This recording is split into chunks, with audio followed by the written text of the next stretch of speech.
అందరికీ యేసుక్రీస్తు వారి పేరట నా వందనాలు. ముందుగా చిన్న ప్రార్థన చేసుకుని దేవుని మాటల్లోకి వెళ్దాం. అందరూ కళ్ళు మూసినట్లయితే ప్రార్థన చేసుకుందాం. పరలోకమందున మా తండ్రి, చక్కటి సమయాన్ని సందర్భాన్ని మాకు దయచేసిన వందనాలు తండ్రి. చక్కగా మరలా ఈ అమూల్యమైన సందర్భంలో మీ మాటలు వినే భాగ్యాన్ని, అలా కూర్చునే భాగ్యాన్ని మాకు ఇచ్చిన వందనాలు తండ్రి. గడిచిన 2 వారాల నుంచి మానవ జీవితంలో మానవుడికి తెలియాల్సిన అతీతమైన సంగతులు మేము తెలుసుకొనచుండగా ఒక్కొక్క అనుభవాన్ని వింటున్నప్పుడు మాలో మార్పు తీసుకురావడానికి సహాయం అనుగ్రహించండి తండ్రి. ఈ రోజు మేము వింటున్న యోబు గారి జీవిత గాథ నుండి కొన్ని అయినా సత్యమైన విషయాలు మేము తెలుసుకుని దాని ప్రకారం మేము నడవగలటకు సహాయం అనుగ్రహించండి తండ్రి.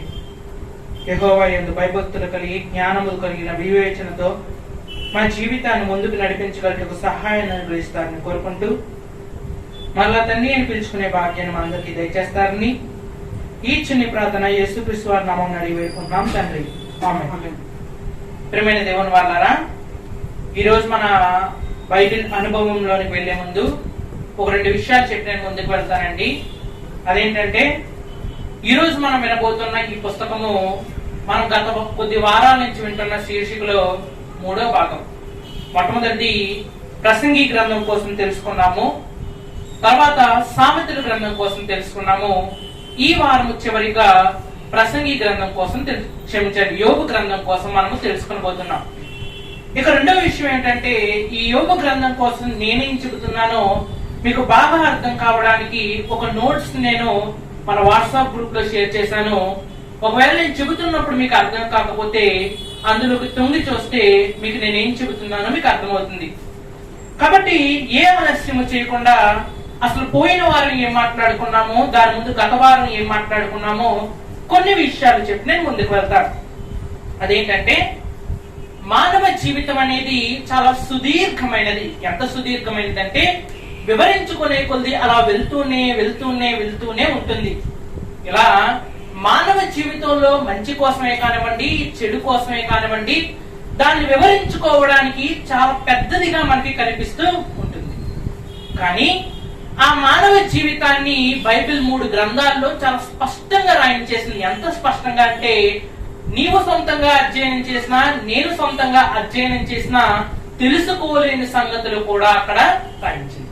అందులో మొట్టమొదటిది మనం ప్రసంగి గ్రంథానికి వెళ్ళేసరికి కనిపిస్తూ ఉంటుంది. అసలు మానవ జీవితం అంటే ఏంటి? ఈ ప్రశ్నతో ఆ గ్రంథం స్టార్ట్ అవుతుందండి. ఆ ప్రశ్నకు సమాధానం కొంచెం ముందుకు వెళ్ళేసరికి కనిపిస్తూ ఉంటుంది. మానవ జీవితం అంటే ఏంటో కాదు, మానవ జీవితం కొద్దిపాటి కాలం. ఆ కాలంలో కొంతమంది ఏడుస్తారంట, కొంతమంది నవ్వుతారంట, కొంతమంది ఏమో ఇల్లు కడతారంట, మరి కొంతమంది ఇల్లు కూలుస్తూ ఉంటారంట, కొంతమంది నాటుతూ ఉంటారంట, మరి కొంతమంది పెరుగుతూ ఉంటారంట. ఈ 2 సందర్భాల మధ్య జరుగుతున్న కాలం ఉంది చూసారా, ఈ కాలమే మానవ జీవితం. అయితే ఈ మానవ జీవితంలో మనం చేసే ఈ పనులు, ఉదాహరణకు నేను పీకుతున్నాను, మీరు నాటుతున్నారు, మీరు కడుతున్నారు, నేను కూలుస్తున్నాను, నాకు పెళ్లి జరుగుతుంది, మీరు విడిపోతున్నారు. ఇలా ఏ సందర్భాన్ని మనం తీసుకున్నా అసలు మానవ జీవితం ద్వారా మనిషికి వచ్చేదేమన్నా ఉందా అంటే, ప్రసంగి గ్రంథంలో ఆ వ్యక్తి చెబుతున్నాడు, సూర్యుని కింద జరిగినది వ్యర్థము సమస్తము. ఇప్పుడు మీకు అర్థమైంది కదండి, ప్రసంగి గ్రంథంలో మానవ జీవితం అంటే ఏంటో చెబుతూ మానవ జీవితం ఎక్కడ ఎండ్ అవుతుందో చెబుతున్నాడు. ఆ ఎండ్ ఏంటంటే వ్యర్థము. ఇక 2వ పుస్తకానికి మనం వచ్చేద్దాము. 2వ పుస్తకం పోయిన వారం మనం అధ్యయనం చేసుకున్నాము. ఆ పుస్తకం పేరేంటో మీకు తెలుసా? సామెతల గ్రంథం. నేను ప్రశ్నలు ఎందుకు అడుగుతున్నానంటే, మీకు అర్థమైందో లేదనే విషయం నాకు అర్థం కావాలి కాబట్టి మమ్మల్ని ప్రశ్నలు అడుగుతాను, మీరు కొన్ని సమాధానాలు చెప్పండి. ఇక ఈ సామెతల గ్రంథంలో వచ్చేసరికి పరిస్థితి మారిపోతుందండి. ప్రసంగి గారు చెప్పినట్టు మన జీవితం వ్యర్థమే, కానీ అలాంటి మన జీవితంలో కూడా ఉపయోగపడే ఒక పదం ఉంది. ఆ పదాన్ని నేను హీబ్రూ భాషలో చెప్పాను. ఆ పదం మీకు గుర్తుందా? ఆ హీబ్రూ పదాన్ని మనం చెబుతున్నాము హుక్మా. ఈ సూర్యుని కింద మనం ఏం చేసినా దాని వల్ల ఉపయోగం లేదు, కానీ ఒక పని చేస్తే మనకు ఉపయోగం ఉంది. అదే హుక్మా. హుక్మా అని తెలుగు భాషలో చెప్పాలంటే యెహోవా యందు భయభక్తులు కలిగి. యెహోవా యందు భయభక్తులు కలిగి బ్రతకడం వల్ల ఏమొస్తుందంటే, మన సామెతల గ్రంథాన్ని చదివితే ఇందాకే మనకు ఒకటి కనిపించింది, యెహోవా యందు భయభక్తులు కలిగి ఉండుట జ్ఞానమునకు ఆధారం. మరొక చోట చెబుతూ ఉంటాడు, యెహోవా యందు భయభక్తులు కలిగి ఉండుట దీర్ఘాయువునకు ఇలా మానవ జీవితంలో ఒక గ్రంథమేమో మానవ జీవితం వ్యర్థమని చెబుతూ ఉంటుంది, మరొక గ్రంథమేమో మానవ జీవితంలో అతి ముఖ్యమైనది హూక్మా అని. హూక్మా అంటే ఏంటో కాదు, దేవునికి భయపడి భక్తితో బ్రతకడమే హూక్మా. ఇక ఈ వారం మనం వచ్చేసి ఈ గ్రంథంలో యోబు అనబడే ఒక వ్యక్తి కనిపిస్తూ ఉంటాడండి. యోబు కోసం మీకు తెలిసిన విషయాలు చెప్పమంటే మీరు చెబుతారు అతను గొప్ప ధనవంతుడు. మొట్టమొదటి విషయం, అతనికి చాలా మంది పిల్లలు ఉన్నారు, చాలా ఆస్తి అతనికి. ఇక మూడవ విషయం, అతని కోసం పరలోకంలో ఒక తర్కం జరిగింది. ఆ తర్కంలో సాతాను ఇతను ఓడించాలని చెప్పి దేవునితో ఒక ఒప్పందం చేసుకున్నాడు. ఆ ఒప్పందం ప్రకారం నాలుగో విషయం, ఇతని ఆస్తి పోయింది, ఇతని కుటుంబం పోయింది, తనకంటూ ఉన్న తన శరీరంలో కూడా ఏమీ కూడా మిగలలేదు. ఇక్కడ మనం జాగ్రత్తగా మనం ఆలోచించగలిగితే ప్రతి గ్రంథానికి ఒక చక్కటి కంటిన్యూషన్ అనేది మనకు కనిపిస్తుంది. అంతేనా కాదండి? ప్రసంగి గ్రంథమేమో వ్యర్థం అని చెప్తే అదే వ్యర్థమైన విషయాన్ని తీసుకొచ్చి నువ్వు హూక్మాను పాటిస్తే చాలా విలువైన వాడు అవుతావని సామెతల గ్రంథం చెబుతుంది. ఇక సామెతల గ్రంథానికి యోబు గ్రంథానికి ఉన్న కనెక్షన్ ఏంటంటే, ఈ హూక్మాను పాటిస్తున్నప్పుడు కూడా అప్పుడప్పుడు మన జీవితం మనం అనుకున్నట్టుగా యెహోవా యందు భయభక్తులు కలిగి ఉంటే జ్ఞానం వస్తుందని చెబుతున్నాడు, వివేచన వస్తుందని చెబుతున్నాడు, దీర్ఘాయువు వస్తుందని చెబుతున్నాడు. కానీ ఒక్కొక్కసారి నువ్వు యెహోవా యందు భయభక్తులు కలిగి ఉన్నా సరే చిన్న వయసులోనే చనిపోతావు. అంతేనా కాదని బైబిల్ అలాంటి వారు కనిపించలేదా? స్టెఫన్ అనే ఒక వ్యక్తి ఉన్నాడు, యెహోవా యందు భయభక్తులు లేవా వ్యక్తికి? ఉన్నాయి, కానీ చిన్న వయసులో ఎందుకు చనిపోయాడు? అదేంటండి? యెహోవా యందు భయభక్తులు కలిగి ఉంటే దీర్ఘాయువు వస్తుంది కదా. సామెతల గ్రంథం 10వ అధ్యాయం 27వ వచనానికి వెళ్తే ఈ మాట కనిపిస్తుంది. మరి అతనికి భయభక్తులు ఉన్నా సరే అతను ఎందుకు దీర్ఘాయువులకు నోచుకోలేదు? మరొక చోట చెబుతూ ఉంటాడు, యెహోవా యందు భయభక్తులు కలిగి ఉండటం వలన నీకు లోకములో సమస్తమైన సర్వ సంపదలు నీకు వస్తాయి. యేసుక్రీస్తు వారికి ఏమన్నా వచ్చాయా? ఆయన వెనకాల ఏమన్నా బోల్డ్ అంత ఆస్తుందా? లేకపోతే ఆయన కుటుంబానికి ఏమన్నా ఆస్తుందా? భూమి మీద ప్రస్తుతానికి ఆయనకంటూ ఉన్న ఒకే ఒకటి ఒక ఖాళీ సమాధి మాత్రమే. అంతేనా అండి? ఇప్పుడు చెప్పండి, ఈ హూక్మాను విన్న తర్వాత మనకు కూడా డౌట్ వస్తూ ఉంటుంది. ఆ డౌట్ ఏంటంటే, నేను కూడా అప్పుడప్పుడు భయభక్తులు కలిగి బ్రతుకుతున్నప్పుడు కొన్ని విషయాలు నాకు ఎందుకు సంభవించడం లేదు? దీర్ఘాయువు ఎందుకు రావటం లేదు? సర్వసంపదలు ఎందుకు రావటం లేదు? వివేచన ఎందుకు రావటం లేదు? నేను చెడుతనమును అసహించుకుని ఎందుకు బ్రతకలేకపోతున్నాను? ఈ విషయాలనేవి చాలా ఇంపార్టెంట్ అండి. కానీ మానవ జీవితం ఎలాంటిదంటే, చాలా మంది ఆలోచిస్తూ ఉంటారు ఈ విషయాల కోసం. నేను దేవుళ్ళో ఎందుకు బ్రతకలేకపోతున్నాను? నేను దేవుళ్ళో ముందుకు ఎందుకు వెళ్ళలేకపోతున్నాను? ఈ విషయాలన్నీ రాత్రి పడుకునే ముందు ఆలోచిస్తారండి. కానీ పొద్దున్న లెక్చేసరికి ఈ విషయాలు ఏమే వారికి ఎవరి కోసం ఎందుకు? మనమే ఉన్నామండి. రాత్రి ఎన్నో విషయాలు, ఈ రోజు ఇది రాత్రి ఎన్నో విషయాలు మాట్లాడుకున్నామా? రేపు పొద్దున మరలా లేచేసరికి ఈ విషయాలు ఒక్కటైనా మనకు గుర్తుంటుందా?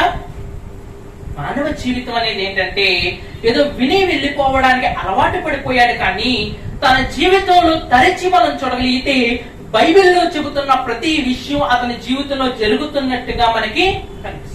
అలాంటి ఒక విషయాన్ని మీకు చూపిస్తాను, చూడగలిగితే. అందరూ మీ చేతుల్లో ఉన్న బైబిల్ తీసి చూడగలిగితే యోబు గ్రంథము 9వ అధ్యాయము 22వ వచనం. అందరూ మీ చేతుల్లో ఉన్న బైబిల్ తీసి చూడగలిగితే యోబు గ్రంథము 9వ అధ్యాయము 22వ వచనం. ఏమి చేసినను ఒకటే, కావున యథార్థవంతులేమి దుష్టులేమి భేదము లేకుండా ఆయన అందరినీ నశింపచేయుచున్నాడని నేను వాదించుచున్నాను. జాగ్రత్తగా మీరు ఆలోచించగలిగితే సేమ్ ప్రసంగి గ్రంథంలో చెప్పినట్టుగానే ఇక్కడ కూడా మాట్లాడుతూ ఉంటాయి. కానీ కొంచెం మీరు వేరుపాటుగా మీరు ఆలోచించాలి. ఎందుకంటే ప్రసంగి గ్రంథంలోనేమో ఒక 40 సంవత్సరాల విత్తున్న ఒక విమర్శకుడు మాట్లాడుతూ ఉంటాడు. ఒక సామెతల గ్రంథానికి వచ్చేసరికి ఒక టీచర్ మనతో మాట్లాడుతూ ఉంటుంది. ఇక యోబు గ్రంథానికి వచ్చేసరికి యోబు అనబడే ఒక 60 ఏళ్ళు 70 ఏళ్ళు వేసుకోండి ఒక పండు ముసలాయన మనతో మాట్లాడుతున్నాడు. అతను అంటున్నాడు, నా ఈ జీవిత చరమాంకంలో ఒక విషయంలో నేను వాదించదలుచుకున్నాను. ఆ విషయం నాకు అర్థం కావటం లేదు, ఎంత ఆలోచించినా అది నా బుర్రకెక్కటం లేదు. ఏంటంటే, దేవుడు చెప్పాడు మానవ జీవితాలన్నీ వ్యర్థమైనవని. సూర్యుని కింద నేను పెళ్లి చేసుకున్నా, ఇల్లు కట్టుకున్నా, ఇల్లు కూల్చుకున్నా, ఏం చేసుకున్నా సరే, నేను పేదవాడిగా బ్రతికినా గొప్పవాడిగా బ్రతికినా సూర్యుని కింద నేను చేస్తున్న ప్రతి పని వ్యర్థం. అయితే ఇలాంటి వ్యర్థమైనవన్నీ దేవుడి ముందు నేను పెట్టాను. ఏమనంటే, దేవా నా జీవితంలో ఉపయోగపడేది ఏమన్నా ఉందా అంటే ఆయన ఒకటి చూపించాడు. ఏంటంటే ఉప్మా అంటే ఆయన ఎందుకు భయభక్తులు కలిగి బ్రతకమని. నేను అలా బ్రతుకుతున్నప్పుడు నా జీవితంలో ఏం జరిగిందంటే, నా ఆస్తి పోయింది, నా కుమారులు పోయారు, నా కుమార్తెలు పోయారు, నా భార్య నన్ను విడిచి వెళ్ళిపోయింది, నా శరీరంలో ఉండవలసిన ఫిజికల్ కండిషన్ కూడా నా దగ్గర నుంచి వెళ్ళిపోయింది. నిజానికి సాతాను బాధించక మునుపు యోబు ఆరోగ్యవంతుడా కాదా అండి?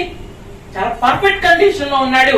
కానీ సాతాను అతన్ని బాధించిన తర్వాత అతని పరిస్థితి ఏంటంటే, ఒళ్ళు గోక్కోవడానికి కూడా కష్టపడుతున్నాడు. అంటే అతను భయభక్తులు కలిగింది ఎందుకేనా? ఈ మాటలు వింటూ ఉంటుంటే ఒకసారి మనం ఆలోచించిన ఆసాపు గారు గుర్తుకొస్తూ ఉంటారండి. ఆయన కూడా ఇలాగా మాట్లాడుతూ ఉంటారు. దేవా నేను భక్తి చేస్తున్నా నా జీవితం ఏంటి ఎలా ఉంది? అందుకే ఒక అడుగు ముందుకు వేసి యోబు గారు అంటున్నారు, నేను దేవునితో వాదించదలుచుకున్నాను. ఏ విషయంలో అంటే, భక్తిహీనులు ఒకే విధంగా పోతున్నారంట, భక్తి కలిగిన వారు ఒకే విధంగా పోతున్నారు. అనగా హూక్మాని పాటించేవారు ఒకే దారిలో వెళ్తున్నారు, హూక్మా అంటే తెలియని వాళ్ళు కూడా ఒకే దారిలో వెళ్తున్నారు. ఇక్కడ గొప్ప వాళ్ళు ఏమిటి, ధనికులు ఏమిటి, భక్తి కలిగిన వారేంటి, భక్తి లేని వారేంటి అనే విధాలు ఏమీ లేవు. వాళ్ళు ఎలా బ్రతుకుతున్నారు, నేను అలా బ్రతుకుతున్నాను. ఏంటి దేవా, వారికి నాకు వ్యత్యాసం అనేది లేదా?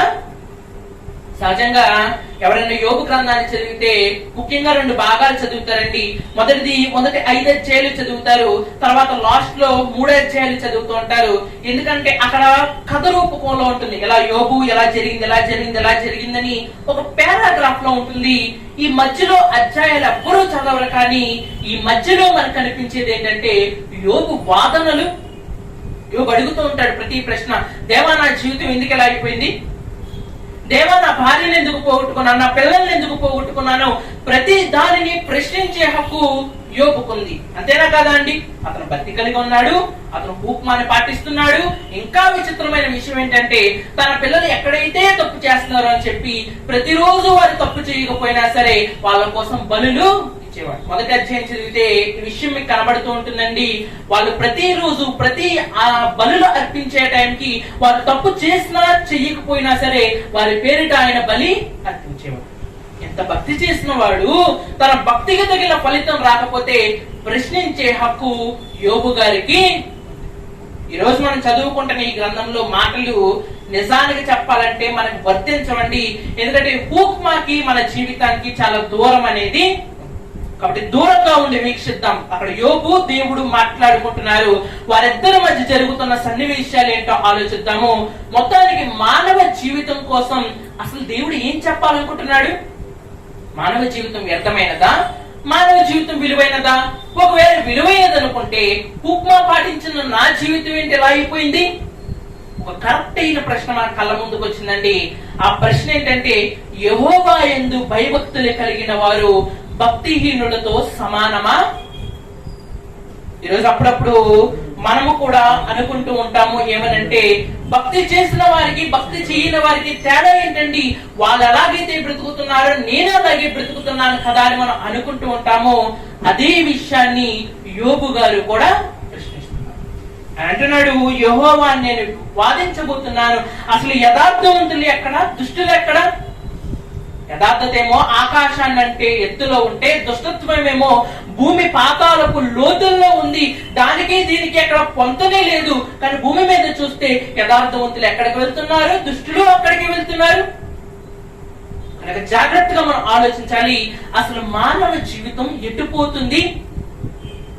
ఈరోజు మానవ జీవితం ద్వారా దేవుడు ఏ విషయాన్ని చెప్పాలనుకుంటున్నాడు? అసలు మానవ జీవితంలో దేవుడు కావాలనుకుంటుంది ఏంటి? నిజానికి పోయినసారి మనం హూక్మాన్ని చదువుకుంటున్నప్పుడు మనకు చిన్న విషయాన్ని మనం మరచిపోయామండి. దాన్నే ఇందాక మనం వాక్య పఠనంలో కవర్ చేసుకున్నాము. ఒకసారి ఇందాక వాక్య పఠనం చదువుకున్న ఆ అధ్యాయానికి మనం వెళ్ళగలిగితే చూడగలిగితే సామెతల గ్రంథము 9వ అధ్యాయం అనుకుంటానండి. ఆ సామెతల గ్రంథము ఒకసారి ఆ 9వ అధ్యాయంలోనికి మనం వెళ్ళగలిగితే, సామెతల గ్రంథము 9వ అధ్యాయము ఒక 10వ వచనాన్ని మనం చూద్దాం. 9వ అధ్యాయము 10వ వచనం. యెహోవా యందు భయభక్తులు కలిగి ఉండుటే జ్ఞానమునకు మూలము. పరిశుద్ధులకు దేవుని గూర్చి తెలివి వివేచనకు ఆధారం. జాగ్రత్తగా మనం ఆలోచించగలిగితే పోయినసారి మనం చదువుకున్న జ్ఞానాన్ని పరిచయం చేస్తూ ఆ జ్ఞానంతో పాటు ఇంకొక మాటను మనకు చెబుతున్నాడు. దేవుని గూర్చిన జ్ఞానమే వివేచన అని మాట్లాడుతున్నాడు. వివేచన అంటే ఏంటో మీకు తెలుసా? వివేచన అంటే ఇంగ్లీష్ పదంలో మనం కూడా అప్పుడప్పుడు చెబుతూ ఉంటాం కాన్షియస్నెస్, అనగా ఉన్నామా లేదా అని మనసుకు తెలిసి ఒక స్థితి. చాలా మంది స్పృహ తప్పి పడిపోయాడు అంటే ఏంటి? అతను మనసులో అతను నిలబడ్డాడో నిలబడలేదో అతనికి తెలియదు. మనసు ఏమైందో తెలుసా? మొద్దు బారిపోయింది. అదే విధంగా ఇక్కడ ఒక విషయాన్ని మనకు తెలియచేయబోతున్నాడు. మనసు యాక్టివ్ లో ఉండే ఒక స్థితిగతిని చెబుతున్నాడు. దాన్నే వివేచన అని చెబుతున్నాడు. ఈ వివేచన ఎవరికి ఉంటుందంటే హూక్మా పాటించే ప్రతి ఒక్కరికి వివేచన అనేది. ఒకవేళ నిజంగా మీరు దేవుడిని నమ్మితే, నేనైనా నమ్మితే, దేవుడు ఒకవేళ మన జీవితాన్ని కష్టాల్లోనికి నెట్టాడు అనుకోండి, ఒక లోకస్తుడు ఎలాగైతే తెలివి లేకుండా ఆలోచిస్తాడో మనం అలా ఆలోచించాం. ఎందుకంటే మనలో వివేచన ఉంటుంది. మనం ఆలోచిస్తాము, నేను ఏం తప్పు చేశానో, దేవుడు ఈ రోజు నాకు ఒక కష్టం ఇచ్చాడంటే, దేవుడు ఈ రోజు నాకు బాధను నాకు ఇచ్చాడంటే, దేవుడు ఒక కష్టాన్ని నా జీవితంలోనికి అనుకూలించాడంటే దేవుని వైపే తప్పు లేదు. వివేచన కలిగిన వాడు ఏం చేస్తాడంటే నాలో కూడా ఏమైనా తప్పు ఉందా? ఇక్కడ మనం గుర్తుపెట్టుకోవాల్సిన మెయిన్ విషయం ఏంటంటే యోబు గారికి కూడా వివేచన ఉందండి. కానీ అతని జీవితంలోనికి 3 వ్యక్తులు వచ్చారు. ఆ 3 వ్యక్తులు రాగానే అతని వివేచన వెళ్ళిపోయింది. అతని భార్య ఎలాగైతే అతను విడిచిపెట్టి వెళ్ళిపోయిందో, తన కుమారులు ఎలాగైతే లోకాన్ని విడిచిపెట్టి వెళ్ళిపోయారో, తన స్నేహితులు రాగానే వివేచన వెళ్ళిపోయిందండి. స్నేహితులు ఎలాగైతే మాట్లాడుతున్నారో యోబు కూడా అలాగే మాట్లాడడం మొదలు పెట్టారు. సహజంగా మనం కష్టాల్లో ఉన్నాం అనుకోండి, నిజంగా భక్తి కలిగిన వారైనా భక్తి లేకపోయిన వారైనా స్టార్టింగ్ లో మొదటి 2 రోజులు వారి మాటలు ఎలా ఉంటాయంటే దేవుడు చూసుకుంటాడండి, దేవుడు చేస్తాడండి, దేవుడు నన్ను కాపాడుతాడండి, దేవుడు నా మాట వింటాడండి, నేను ప్రార్థన చేస్తాను అనే విధంగా ఉంటారు. ఒక 2-3 రోజులు అయిన తర్వాత ఏమొస్తారంటే ఈ లోకస్తులు మన దగ్గరికి వచ్చి మాట్లాడటం మొదలు పెడతారు. వెంటనే మన మాటల్లో కూడా తేడా వస్తుంది. ఏంటో తెలుసా? దేవుడు చేస్తాడో చేయడో, కానీ నేనే ఏదో ఒకటి చేయాలి. మన ఆరోగ్య పరిస్థితి బాగాలేదు, ఎవరో మనకు తెలిసిన వాడిని హాస్పిటల్లో పెట్టారు అనుకోండి, 2 రోజులు మన మాటలు ఎలా ఉంటాయంటే ఆయన దేవుడు స్వస్థపరుస్తాడండి అని చెబుతాము. 3వ రోజు మన మాట లోకస్తులతో తిరగగానే మన మాట ఎలా మారిపోతుందంటే మన డాక్టర్లు ఎలా అంటున్నారు, నేను ఏదో ఒక విధంగా అతన్ని స్వస్థపరచడానికి ఏదో ఒక మార్గాన్ని నేను. ఈ లోకస్తులు ఎవరు అంటే నేను చెబుతాను, మన హూక్మా నుంచి మనం తప్పించడానికి పరివిధాలుగా వాళ్ళు మనం ప్రయత్నిస్తూ. ఎందుకు యోబు భార్య అన్నమాట మీ అందరికీ తెలుసు అనుకుంటున్నాను.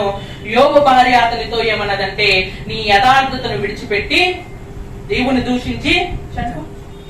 యథార్థతను ఎందుకు విడిచిపెట్టమంటుంది? ఆస్తిని వదిలిపెట్టేచ్చు కదా, నన్ను వదిలిపెట్టేచ్చు కదా అని ఎందుకంటాం లేదంటే యథార్థత అనేది హూక్మాలో ప్రధానమైన విషయం. ఎప్పుడైతే దేవుని ముందు నువ్వు భయభక్తులు లేకుండా యథార్థత లేకుండా బ్రతికావో ఆ రోజు నువ్వు హూక్మా పాటించినట్టు ఎలా అవుతుంది? అప్పుడు ఎప్పుడైతే నువ్వు హూక్మాని విడిచిపెట్టేశావో దేవుడు కూడా ఆ రోజు నిన్ను విడిచిపెట్టేస్తాడు. స్నేహితులు వచ్చి ఆ విషయాన్ని మాట్లాడుతున్నారండి యోబు దగ్గర. ఈ 4వ అధ్యాయం 5వ అధ్యాయం తర్వాత ఎలా ఉంటాయంటే మాటలు, యోబు స్నేహితులు వచ్చి అంటూ ఉంటారంట, ఏ గడియలో నువ్వు పుట్టావో ఆ గడియ ఖచ్చితంగా అమావాస్య ఉంటుంది, అందుకే నీ జీవితంలో ఇలాంటి ఛాయలు. ఏ ముహూర్తాన నీ తల్లి నిన్ను కన్నదో అది ఖచ్చితంగా చెడు ముహూర్తం అయి ఉంటుంది, అందుకే నీ జీవితం ఇలాగా అయిపోయింది. యోబు తర్వాత అలాంటి మాటలు మాట్లాడ్డా వారి మాటలు బాగా ఇన్ఫ్లుయెన్స్ అయిపోయాడండి. ఆ ఇన్ఫ్లుయెన్స్ అవడం ద్వారా అతను ఒక విషయాన్ని మర్చిపోయాడు. ఆ విషయం ఏంటంటే వివేచన. అందుకే అక్కడ ధైర్యంగా ఏమంటున్నాడో తెలుసా? నేను దేవునితో నేను వాదిస్తాను. ఇంటి దేవునితో వాదించేంత గొప్పవాడా యోబు అంటే అతను ఒక విషయాన్ని మర్చిపోయాడండి, దేవుని గూర్చిన వివేచన అతను. అప్పుడప్పుడు మనం కూడా అంటూ ఉంటాం, మానవులైతే ఇంకా బాగా వివేచన మర్చిపోయి ఈ రోజు జరిగే గొడవను దేవుడు వచ్చిన ఈ గొడవను ఆపలేదు. అది వివేచన అంటారా? దేవుడే దిగి రావాలి గొడవ ఆపాలంటే ఒక 4 పెద్ద మనుషులు వస్తే గొడవ ఆపలేరా? అంతెందుకండి సడన్ గా ఒక దేశ ప్రధాని వచ్చి గొడవ ఆప్ చేయాలంటే ఆపలేరా? వివేచన కోల్పోతూ ఉంటారండి మనుషులు. ఒక మద్యం తాగిన వాడే కాదు, ఒక మాదక ద్రవ్యాలకు బానిసైన వాడే కాదండి, అప్పుడప్పుడు మనం కూడా వివేచన అనేది కోల్పోతూ. మన మాటల్లోనే కాదు, మన క్రియల్లోనే కాదు, మన జీవితంలో అప్పుడప్పుడు మనం కూడా వివేచన కోల్పోయి దేవునికి అవుట్ ఆఫ్ గా మన జీవితం అనేది వెళ్ళిపోతూ. అందుకే పౌలు గారి జీవితాన్ని చూడండి. ఆయన జీవితపు బౌండరీ ఏంటంటే ఆయన చెబుతున్నాడు, నేను ఏమి చేసినాను దేవునికి కృతజ్ఞతాస్తుతులు తెలుసు. నాకు బాధ వచ్చినా, ఆనందం వచ్చినా, కష్టం వచ్చినా, నాకు 1 కోటి రూపాయల లాభం వచ్చినా, 2 కోట్ల నష్టం వచ్చినా సరే నేను కృతజ్ఞతాస్తుతులు చెల్లిస్తాను. ఎందుకంటే ఆ కృతజ్ఞత దాటిన తర్వాత ఏమైందంటే లోకపు ఛాయలు ఉన్నాయి. వాళ్ళు ఏదో చెబుతూ ఉంటారు, ఏదో చేస్తూ ఉంటారు. ఈ రోజు నువ్వు చేసిన మంచి పని అయినా సరే, హూక్మాని నువ్వు పాటిస్తున్నా సరే, లోకం మాటలు విన్నావు అనుకో, లోకం ఎలా చెబుతుందో తెలుసా? నువ్వు హూక్మాని పాటిస్తున్నావా, ఇంకేమన్నా పాటిస్తున్నావా అని నీకే అనుమానం వచ్చేటట్టుగా వాళ్ళు చేస్తూ. ఒక ఉదాహరణ చెబుతాను. యేసుక్రీస్తు వారు ఒక రోజు కళ్ళు లేని ఒక వ్యక్తికి కళ్ళు ఇచ్చాడంట. ఆ కళ్ళు ఇచ్చే ప్రక్రియలో అతను యెహోవా యందు భయభక్తులు కలిగే చేస్తున్నాడండి. కానీ ప్రపంచం అంటుందంట ఇతను పాపం చేశాడు, పాపంతో పుట్టాడు, అందుకే ఇతనికి కళ్ళు. చూసారా, లోకం అనేది మనం మంచి చెయ్యాలనుకుంటున్నప్పుడు చేస్తుందండి. అయినా సరే ఆ మాటలు ఆలకించకుండా కళ్ళు ఇచ్చాడు. కళ్ళు ఇచ్చిన తర్వాత అంటున్నారంట ఇతను విశ్రాంతి దినమును స్వస్థత చేశాడు. ఎలా చెయ్యొచ్చా? వివేచన లేదండి. అక్కడ విశ్రాంతి దినం ముఖ్యమా, ఒక వ్యక్తికి కళ్ళు రావడం ముఖ్యమా? ఈరోజు మనము కూడా అప్పుడప్పుడు హూక్మాలో ప్రధానమైన విషయం ఏంటంటే యెహోవా యందు భయభక్తులు కలిగి జ్ఞానాన్ని తెచ్చుకోవాలి. ఆ జ్ఞానం నీకు ఏమిస్తుందో తెలుసా? వివేచన ఇస్తుంది. ఈరోజు మనుషుల జ్ఞానం ఎలా అయిపోయిందంటే ఉప్పొంగ చేస్తుంది. ఏదో బైబిల్లో కొన్ని విషయాలు మనకి తెలిసేసరికి చాలా మంది క్రైస్తవులు నిజంగా ఎలా అయిపోతూ ఉంటారు, వారు ఉప్పొంగుతూ ఉంటారు. ఏదో నాకు కొన్ని విషయాలు తెలుసు అనుకుంటారే, కానీ జ్ఞానం ఎప్పుడు ఉప్పొంగ చేయదండి. దేవుని విషయమైన జ్ఞానం నీకు వివేచన ఇస్తుంది. ఆ వివేచన ప్రతి సందర్భంలోనూ, దేవుణ్ణి దూషించాల్సిన ప్రతి సందర్భంలోనూ, దేవుణ్ణి పొగడాల్సిన ప్రతి సందర్భంలో నీకు ఉపయోగపడుతుంది. అందుకే యోబు గారు ఒక పక్క తన భార్యని తిట్టడం లేదు, ఒక పక్క ఆవిడ చెబుతున్న మాటల్ని వద్దంటం లేదు. ఒక మాట చెబుతున్నాడు, మూర్ఖురాలు మాట్లాడినట్లు. నువ్వు మూర్ఖురాలవి అని డైరెక్ట్ గా అంటం లేదు, అలాగని నువ్వు చెప్పినట్టు నేను చేస్తానని కూడా అంటం లేదు. ఏమంటున్నాడంటే పోలుస్తూ మాట్లాడుతున్నాడు. ఒక పక్క ఆవిడ తిట్టడం లేదు, ఒక పక్క ఆవిడ చెప్పింది చేయటం లేదు. ఆవిడ మనసుకు అర్థమయ్యేటట్టుగా మూర్ఖురాలు ఎలాగైతే మాట్లాడుతుందో అలా మాట్లాడుతున్నా నువ్వు. ఈరోజు ఒక యోబు గారు మాత్రమే కాదండి, యోబు ఎంత ఓర్పు కలిగిన వాడో, యోబు గారు ఎంత సహనం కలిగిన వాడో మనకు తెలుసు. ఆయనే వివేచన కోల్పోయినప్పుడు మనం ఎందుకు కోల్పోలేము? అప్పుడప్పుడు మనం చేస్తున్న మంచి పనులను చూసి మనకు అనిపిస్తూ ఉంటుంది, ఇదేంటి నేను ఎన్ని మంచి పనులు చేస్తున్నాను, అలాంటి నాకు ఎందుకు ఈ కష్టాలు? ఒక్కొక్కసారి పరిస్థితులు ఎలా ఉంటాయంటే, కొంతమందికి వాక్యం చెబుదామని మనం వెళ్ళినప్పుడు వారి మనోభావాలు నచ్చక, వారికి మనం చెబుతున్న వాక్యం నచ్చక వారే మనల్ని గెంటేసిన సందర్భాలు కూడా బైబిల్లో కూడా మనకి. అలాంటప్పుడు మనం యవనస్తులు కాబట్టి మనం బాధపడుతూ ఉంటాం. ఏంటంటే మంచి చెప్పడానికి వెళ్ళాను, కొన్ని మాటలు చెప్పడానికి వెళ్ళాను, నాకు ఇలాంటి సందర్భం ఎదురైంది ఏంటని నువ్వు అనుకోవచ్చు. కానీ వివేచనతో ఆలోచించావనుకో, బైబిల్లో కొన్ని సందర్భాలు కనిపిస్తాయి. మనమేంటి, పౌలు గారిని ఒక రోజు వాళ్ళు ఈ వివేచన అనేది ఎప్పుడైతే కరువైందో, ఈ యోబు గ్రంథం చివరి వరకు వెళ్ళిపోండి, ఒక లాస్ట్ 4 అధ్యాయాల వరకు వెళ్ళండి. అప్పుడు యోబు రియలైజ్ అవుతాడు ఏంటంటే, దేవా ఇప్పటి వరకు నేను ఎలా వాదించానో తెలుసా? ఒక మూర్ఖుడు వాదించినట్టు నేను. బైబిల్ దానికి ఒక మాట ఇస్తూ ఉంటుంది, మనం ప్రతిసారి ఆ మాటను చదువుతూ ఉంటాము. నేను ఎలా ప్రవర్తించానో తెలుసా? ఒక పశుప్రాయుడిలా నేను. ఒక విచక్షణ కోల్పోయిన వాడు ఎలా ప్రవర్తిస్తాడో, ఒక మనసును ఆధీనంలో ఉంచుకోని వాడు ఎలాగైతే ప్రవర్తిస్తాడో, నా సహనాన్ని కోల్పోయిన నేను అలాగే. ఒకనొక సందర్భంలో యోబు ఎలా అంటూ ఉంటాడు, దేవా ప్రపంచాన్ని బాగా పరిశీలిస్తున్నావు, ప్రపంచాన్ని తిప్పుతున్నావు, మరి నా జీవితాన్ని ఇలా వదిలేసావు. ఈరోజు యోబు కన్నా అతీతులు ఏమీ కాదండి. ఈ రోజు మన జీవితం విలువైనదా వ్యర్థమైనదా అంటే, హూక్మాని పాటిస్తున్నంతసేపు నీ జీవితం విలువైనది. హూక్మాని పాటించిన తర్వాత కూడా నా జీవితంలో ఈ కష్టాలు ఏంటంటే, కాస్త వివేచనతో ఆలోచించు. అంతేనా కదా? ఈరోజు ఒక విలువైన బంగారమే దానికన్నా కష్టమైన ఒక అగ్ని పరీక్షలోనికి వెళ్తుంది కదా. ఈరోజు మన విలువైన జీవితానికి ఈ శ్రమలు, ఈ కష్టాలు ఒక పరీక్ష లాంటివి కావా? అందుకే చివరి అధ్యాయాలకు వెళ్ళేసరికి యోబు గారు రియలైజ్ అయ్యే విధంగా అంటున్నాడు, దేవుడు ఇచ్చను, దేవుడు మొదట ఏ మాట అన్నాడో చివరికి వచ్చేసరికి అదే మాట మీదకి వచ్చాడండి. తాను పోగొట్టుకున్న వివేచన అతనికి. కొత్త నిబంధనలో ఆ వివేచనకు పేరు మార్చి మరొక పేరు పెట్టాడు. దాన్ని ఆయన చెబుతూ మనోనేత్రాలు అన్నాడు. మనోనేత్రాలు అంటే ఏంటో తెలుసా? హృదయంలో ఉంటాయి. అవి తెరుచుకున్నప్పుడు సందర్భం ఏమిటి, నీ కళ్ళ ముందు ఏం జరుగుతుందో నీకు. ఒక వ్యక్తి నేను తోసేసాడు, సువార్త చెప్పనివ్వకుండా అంటే మనోనేత్రాలు మూసుకుపోయి ఉన్నాయి అనుకోండి, మనం ఎలా ఆలోచిస్తామంటే నన్ను తోసేసాడు జరిగిన అవమానాన్ని చూస్తాం తప్పితే మనోనేత్రాలు తెరవబడ్డాయి అనుకోండి ఒక విలువైన ధోరణిలో ఆలోచిస్తాం. నన్ను తోసేశారు, నేనేమన్నా గొప్ప పౌలు గారిని యేసుక్రీస్తు వారిని ఒక రోజు. ఈ రోజు ఆ వివేచన లేనంతసేపు మనం హూక్మా పాటించినా సరే అది ఎలాంటిది అంటే వ్యర్థమని నేను చెబుతాను. ఈరోజు చాలా మందికి చాలా విలువైన విషయాలు, వాక్యాలు మనం చెబుతూ ఉంటాం, కానీ మనకి అర్థం కావండి. అలాంటప్పుడు మనం అనుకోవాలి దేవుడు వీటిని వివేచించే శక్తి వారికి ఇవ్వదు. అందుకే పరిశుద్ధాత్మకు బైబిల్లో ఒక మాట ఉంది. పరిశుద్ధాత్మ ఎవరంటే పరిశుద్ధాత్మ తెలివినిచ్చే ఆత్మ. ఆ తెలివి ఏం చేస్తుందంటే మనం విన్న విషయాలు మనకు అర్థమయ్యేలా చేస్తూ. చాలా మంది వాక్యాన్ని విన్న తర్వాత లోబులుగా బ్రతకద్దు, స్వార్థపరులుగా బ్రతకద్దు, ఇంకా ధనాన్ని ఆశించద్దంటే ధనాన్ని ఆశిస్తూనే ఉంటారు. అప్పుడు మనం అనుకుంటూ ఉంటాం, ఎన్ని వాక్యాలు చెప్పాము, ఎన్ని విషయాలు చెప్పాము, అయినా సరే వారు మారట్లేదు అనుకుంటే మారడం అనేది మన విషయంలో మనం చెప్పే వాక్యం ఏవి లేదండి. వారి మనస్సు ఇంకా వాళ్ళ ఇంకా వివేచన అనేది రాలేదు. ఎప్పుడైతే ఆ వివేచన అనేది వారిలోకి వస్తుందో వారి హృదయం లోపల ఉన్న ఆ ఐస్ అనేది వారిలో. ఇందాక మనం చదువుకున్న అదే వాక్య పట్టణంలో అదే 9వ అధ్యాయంలో 18వ వచనంలో ఒక మాట చెబుతున్నాడు. ఆ మాటను చదివి నేను ముందుకు వెళ్ళి ముగిస్తాను. చూడగలిగితే సామెతల గ్రంథము 9వ అధ్యాయము 18వ వచనం. అయితే అచ్చట ప్రేతలు ఉన్నారనియు దాని ఇంటికి వెళ్లి వారు పాతాళ కూపములో ఉన్నారనియు వారికి ఎంత మాత్రమును తెలియదు. చాలా మంది అనుకుంటూ ఉంటారంట దేవుని మార్గం చాలా కష్టమైనది, ఇందులో నడవాలంటే చాలా కష్టంగా ఉందని చెప్పి చాలా మంది ఏం చేసేవారంటే ఈ సామెతల గ్రంథంలో ఒక వ్యభిచారి కోసం మాట్లాడుతున్నాడు కాబట్టి ఆ సందర్భాన్ని ఆలోచిస్తాం. చాలా మంది దేవుడు చెప్పినట్టుగా చేస్తే మాకు ఆనందం రావడం లేదు, ఒక వ్యభిచారి దగ్గరికి వెళ్తే మాకు ఆనందం వస్తుంది అనుకుంటున్నారు. నిజానికి వారికి వివేచన లేదు. వివేచన ఉన్నవాడు ఎలా ఆలోచిస్తాడో తెలుసా? అక్కడ చెబుతున్నాడు, అయితే అక్కడ ఎవరున్నారో తెలుసా? ప్రేతలున్నారు. అయితే అనే ఒక మాటను ఎందుకు చెప్పాడంటే వారికి అర్థం కాలేదు, మీకు అర్థం అవ్వాలి కాబట్టి మీరు తెలుసుకోవలసిన విషయం ఏంటి అంటే అయితే అక్కడ ప్రేతలు ఉన్నారు, వారికి అవి కనిపించడం లేదు, మీకు అవి తెలుసు. దాని ఇల్లు పాతాళానికి గడుపుతుందని మనకు తెలుసు, వాడికి తెలుసా? అందుకే జాగ్రత్తగా మీరు ఆలోచించగలిగితే బైబిల్ వరుస క్రమంలో మనకి యోబు, కీర్తనలు, సామెతలు, ప్రసంగి అని పెట్టారు, కానీ నిజానికి మనం చదువుకున్న వరుసలో మనం ఆలోచించగలిగితే అసలు ఏమీ తెలియని, జీవితం కోసం 1% కూడా తెలియని మనకి జీవితం అంటే ఏంటో మనకు వివరించాడు. జీవితం అంటే జీవితంలో 2 విషయాలు ఉన్నాయి. ఒకటి సూర్యుని కింద జరిగే మన పని మనం చేసే ఏ పనైనా వ్యర్థమే. రెండోది సూర్యుని కింద ఒక పని ఉంది, ఆ పని లాభదాయకమైనది. అదేంటంటే అదే సామెతల గ్రంథంలో మనకు కనిపిస్తూ ఉంటుంది.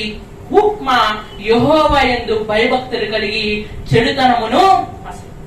ఇప్పుడు మనకు వచ్చే డౌట్ ఏంటంటే యెహోవా యందు భయభక్తులు కలిగి చెడుతనమును అసహించుకొని ఈ హూక్మాన్ని పాటిస్తున్నా సరే నా జీవితం ఎందుకు ఇలా అయిపోయింది అనుకుంటే మరలా ప్రసంగి గ్రంథం, మరలా సామెతల గ్రంథానికి వచ్చేసరికి నీకు ఆన్సర్ చెబుతున్నాడు. నీకు వివేచన రావాలి, వివేచన వస్తే నీకు అర్థమవుతుంది నువ్వు ఇంతకు ముందు ఎంచుకున్న మార్గంలో ప్రేతలు ఉన్నారు. ఈరోజు చాలా మంది వాళ్ళు చెప్పినట్టుగా నేను నడుచుకుంటే బాగుందని అనుకుంటారు. యోబు కూడా అలాగే అనుకున్నాడు, కానీ యోబుకి చివరికి వెళ్ళేసరికి దేవుడు చెబుతున్నాడు, నీ స్నేహితులు ఎలాంటి వారో తెలుసా? నీ స్నేహితులు వక్రమైన మాటలు చెప్పి ఆలోచనలు చెరగొడుతున్నా వీరెవరు అని అంటూ ఉంటాడు.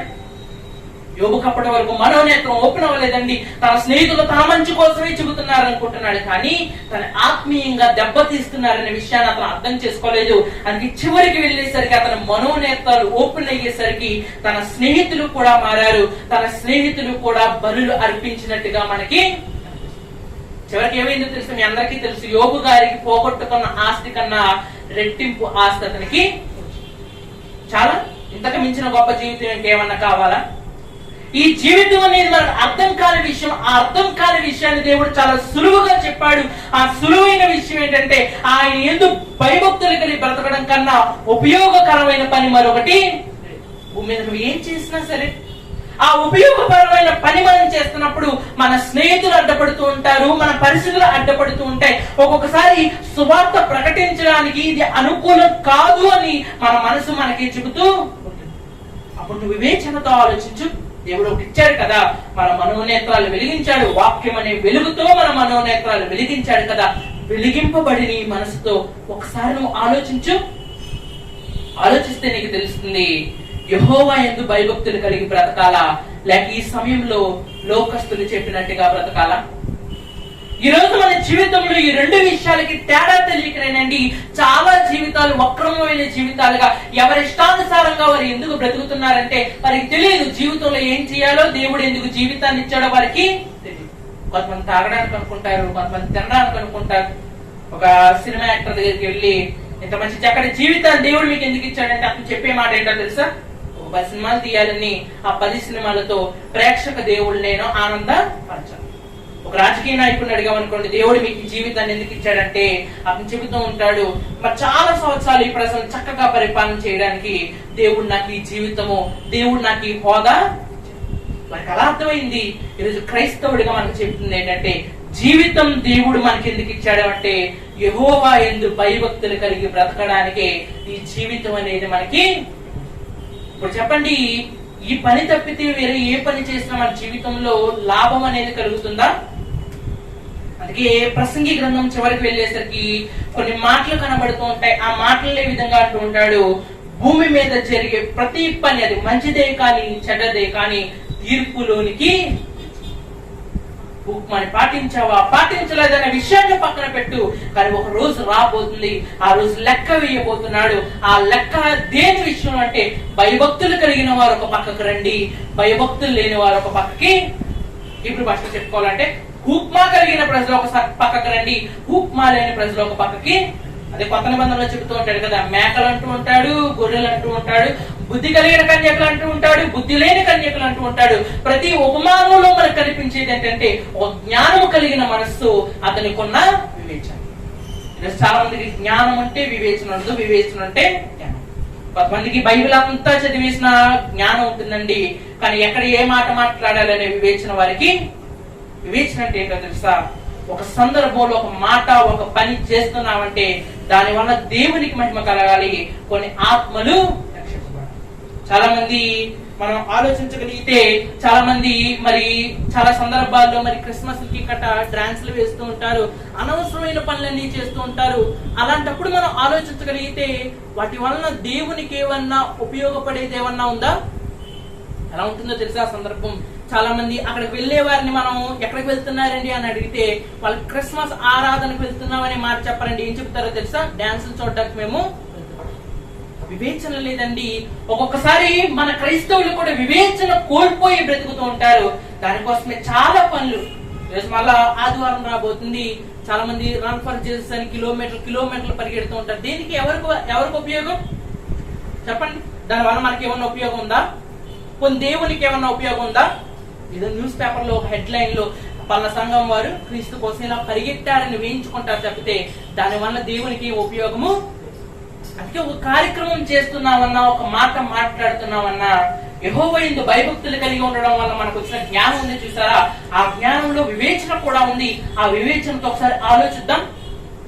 ఆ వివేచన చెబుతుంది ఈ సందర్భంలో నువ్వు ఏం చేయాలి. ఒకసారి అపోస్తలుల కార్యాలు కానివ్వండి, అపోస్తలుల జీవితాలు కానీ చదవండి. వారి జీవితాల్లో ఒక పేతురు ఉన్నారనుకోండి, సీమోను పేతురు. అతని జీవితాన్ని చదువుతున్నప్పుడు అతనితో పాటు ఇంకెవరో వ్యక్తి ఉండి అతనితో మాట్లాడుతున్నట్టుగా ఉంటుంది. అది ఎవరు కాదండి, అతని లోపల నుండి మాట్లాడుతున్న పరిశుద్ధాత్మ అనబడే ఒక వివేచన. చెబుతున్నట్ట, పౌలుకి కల్లో వచ్చి చెబుతుంది, ఈ రోజు మాసిదోనియాకు వెళ్ళాలి, మాసిదోనియాలో నీ కోసం కొంతమంది. ఎవరు చెబుతున్నారు? పౌలుతో ఉన్న వివేచన. ఆ వివేచనతో వెళ్ళాడు, సువార్త ప్రకటించాడు, దేవునికి మహిమ కలిగింది. మాసిదోనియాలో ఒక గొప్ప సంఘం కూడా. యేసుక్రీస్తు వారు ఒక మాట మాట్లాడాలంటే కొంతసేపు ఎందుకు ఆలోచించాడంటే వివేచనండి. ఈ సందర్భంలో ఎలా మాట్లాడితే బాగుంటుంది, ఎలా మాట్లాడితే బాగుంటుందా? తన ప్రజలందరూ ఊరేగించుకుంటూ వెళ్లి తర్వాత ఆ ప్రజలు సిలువ వేస్తారని తెలిసినప్పుడు వారు మట్టలు పట్టుకుని దావీదు కుమారుడా అని అరుస్తున్నప్పుడు నిజానికి మనలాంటి వాడైతే ఏమంటామో తెలుసా, భవిష్యత్తు ముందే తెలిసిన వాడైతే మనం ఏమంటామో తెలుసా, చాలా మీ యాక్టింగ్ బాగా యాక్ట్ చేస్తున్నారు, కొన్ని రోజుల్లో నన్నే మీరు అప్పగింపబోతున్నారు. కానీ వివేచనతో ఆలోచించాడండి. తను పొగుడుతున్నారని పొంగిపోలేదు, తను సిలువ వేయమంటున్నారని బాధపడలేదు. వివేచనతో ఆలోచించాడు. అందుకే ఇస్కరియోతు యోధ తను అప్పగింపబోతున్నాడని తెలిసినా సరే డైరెక్ట్ గా చెప్పలేదు, ఇస్కరియోతు యోధ నువ్వు వెళ్ళిపోవాలని అప్పగించేస్తావు డైరెక్ట్ గా చెప్పలేదు. వివేచనతో కొద్ది కొద్దిగా చెబుతున్నాడు, ఒక నాశన పుత్రుడి మీలో. ఈరోజు ఆ వివేచన మనలో లేనంతసేపు ఎన్ని వాక్యాలు విన్నా, ఎన్ని వాక్యాలు మనం చెప్పినా, చెబుతున్నాను కదా ప్రసంగి గ్రంథంలో చెప్పినట్టు వ్యర్థము వ్యర్థము సమస్తము. ఇప్పుడు చెప్పండి, మరో ఒకసారి 3 గ్రంథాల కోసం మిమ్మల్ని అడుగుతాను, మీరు చెప్పండి. మొట్టమొదటిది ప్రసంగి గ్రంథాన్ని చదువుకున్నాము. ప్రసంగి గ్రంథంలో ఆ విమర్శకుడు మానవ జీవితాని కోసం ఏం చెప్పాడు? సూర్యుని కింద జరుగుతున్న ప్రతిదీ నేను ఆలోచించాను, వ్యర్థము వ్యర్థము సమస్తము. ఇప్పుడు చెప్పండి, ఈ వ్యర్థమైన జీవితంలో మనకు ఉపయోగపడేది ఏమీ లేదా? ఇప్పుడు బైబిల్లో ఒక మాట కనిపిస్తుంది. ఆ మాట ఏంటో నాకు చెబుతారా? అనగా యెహోవా యందు భయభక్తులు కలిగి చెడుతనమును. మరి ఈ రోజు బ్రతుకుతున్నాను, కానీ యోబుగా నా పరిస్థితి మారిపోతే ఎవరు బాధ్యత వహిస్తారు? అక్కడే మనకి సమాధానం దొరికిందండి. యెహోవా యందు భయభక్తులు కలిగి ఉండటం వల్ల జ్ఞానం వస్తుంది. ఆ జ్ఞానాన్ని దినదినము నువ్వు చదవడం వలన మనకు వివేచన వస్తుంది. ఆ వివేచనతో నువ్వు ప్రతి దానికి, మన ప్రతి ప్రశ్నకు సమాధానాన్ని వెతకగలిగితే ఒక సమాధానం అనేది దొరుకుతుంది. ఆ సమాధానం ఏంటంటే మన జీవితంలో మనకు ఎదురయ్యే ప్రతి సమస్య కూడా ఏంటో తెలుసా, మనకు ఒక పరీక్ష లాంటిది. ఆ పరీక్షను నీ సొంత జ్ఞానంతో నువ్వు ముందుకు వెళ్ళలేవు, కానీ దేవుడిచ్చిన విజ్ఞత ఉంది చూసారా, దేవుడిచ్చిన వివేచన ఉంది చూసారా, దాన్ని పాటించగలిగితేనే మనం ముందుకనేది. అందుకే యోబు చాలా వాదాలు చేశాడు. దేవా నేను పాపంతో పుట్టేవాడు, దేవా నేను పలా సమయంలో పుట్టుండాల్సింది, దేవా నేను ఎందుకు పుట్టాను, ఇలా చాలా వాదనలు చేశాడు. చివరికి వచ్చేసరికి ఆయన చెప్పిన మాట ఏంటో తెలుసా, దేవా నేను నీ ఎడల తప్పు చేశాను. ఒక వివేచనతో ఆలోచించాడు, తాను ఏం తప్పు చేశాడో తాను తెలుసుకున్నాడు. ఈ 3 గ్రంథాలు ఒక మానవ జీవితాన్ని పరిపూర్ణంగా చెబుతున్నాయి. దేవుడి కోసం బ్రతకకపోతే మన జీవితం వ్యర్థమని, దేవుడిలో బ్రతికితే మన జీవితం కూక్మాతో ముందుకు సాగిపోతుందని, ఆ దేవుడిలో బ్రతుకుతున్నప్పుడు మనకు కష్టాలు వస్తాయని, ఆ కష్టాల్లో భయపడి ముందుకు వెళ్ళిపోకుండా కాస్త వివేచనతో మనకు ఆలోచించాలని కూడా ఈ గ్రంథాలు. పేరుకేవి కావ్య గ్రంథాలండి, కానీ ఇందులో ఉన్నవి ఒక కవి చెప్పే విషయం కన్నా చాలా గొప్ప విషయాలే మనకి రాయించారు. ఇంకా బైబిల్లో ఇంకా చాలా గ్రంథాలు ఉన్నాయి. అన్ని గ్రంథాలు మీరు తెలుసుకోవాలి, వాటిని వివరించుకోవాలన్నా ముందు మనకు కావాల్సింది ఏంటంటే హూక్మాతో కూడిన వివేచన. హూక్మా అంటే ఏంటో నా కోసం మరలా ఒకసారి చెబితే నేను ముగించి మరి అధ్యక్షులకి సమయాన్ని ఇస్తాను. హూక్మా అంటే ఏంటండి? యెహోవా యందు భయభక్తులు కలిగి చెడుతనమును. ఇది జీవితంలో గోల్డెన్ రూల్. ఎప్పుడూ దీన్ని మర్చిపోకండి. మీ జీవితంలో చివరి వరకు, క్రైస్తవ్యంలో మీరు మరణించేంత వరకు ఈ విషయాన్ని గుర్తుపెట్టుకోండి. రేపు నుంచి మీరు పాటించవలసిన మాట ఏంటో తెలుసా? ఆలోచించండి, చక్కటి నిర్ణయాన్ని తీసుకోండి. చివరిగా చిన్న ప్రార్థన చేసుకుని ఈ చిన్న అంశాన్ని, ఈ చిన్న అనుభవాన్ని మనం ముగించుకుందాం. అందరూ కళ్ళు మూసుకున్నట్లయితే చిన్న ప్రార్థన చేసుకుందాం. పరలోకమందున్న మా తండ్రి, నేను చక్కటి సమయాన్ని, సందర్భాన్ని మాకు దయచేసి అనుకున్నాను తండ్రి. చక్కగా ప్రసంగి గ్రంథము, సామెతల గ్రంథము, ఈ వారం యోబు గ్రంథము, ఒక విమర్శకుడు చెప్పే మాటలు, ఒక టీచర్ చెప్పే మాటలు, ఒక వయస్సుడిగిన ఒక వృద్ధుడు చెప్పే మాటలు, జీవితంలో అన్ని కలిగి ఉన్న ఒక సొలొమోను చెప్పే మాటలు, జీవితంలో అన్ని కోల్పోయిన యోబు చెప్పిన మాటలు విన్నాం తండ్రి. ప్రతి మాట మాకు జ్ఞానముతో కూడిన వివేచన కలిగిన హూక్మాను ప్రసాదిస్తుంది తండ్రి. ఈరోజు సమాజంలోనికి వెళ్ళి వ్యర్థముగా బ్రతకాల, లేక లాభదాయకమైన హూక్మాను పాటించాలి, లేక మా చేతిలో ఉంది తండ్రి. కానీ లోకంలో మేము ఎంత బ్రతికినా, సూర్యుని కింద మేము ఏం చేసినా వ్యర్థమని వాటికి నువ్వు లెక్క అడుగుతామని తెలుసుకున్నాం తండ్రి. కాబట్టి ఈ రోజు నుంచి భయభక్తులు కలిగి, యెహోవా యందు భయభక్తులు కలిగి చెడుతనమును అసహించుకొని జ్ఞానమునకు ఆధారమైన వివేచన పాటిస్తూ నీ యందు భయభక్తులు కలిగిన వారిగా బ్రతకడానికి సహాయం అనుగ్రహిస్తాను కోరుకుంటున్నాను. సాధ్యమైతే బైబిల్ ఇలాంటి చాలా విషయాలు ఉన్నాయి తండ్రి. అన్ని అనుగ్రహించగలటకు, మేము ఆలోచించగలటకు, ఆలోచించిన తర్వాత అర్థం చేసుకునే వివేచన మాకు అనుగ్రహిస్తారని కోరుకుంటున్నాను. అలా వచ్చేవారిని తండ్రి పిలుచుకునేందుకు మీ కృపాక్షమంలో మమ్మల్ని దాస్తారు. ఈ చిన్న ప్రార్థన యేసుక్రీస్తు వారి నామమున అడిగి వేడుకుంటున్నాం తండ్రి. ఆమేన్. చదువుగా మీ అందరికీ ప్రభు పేరట నా వందనాలు.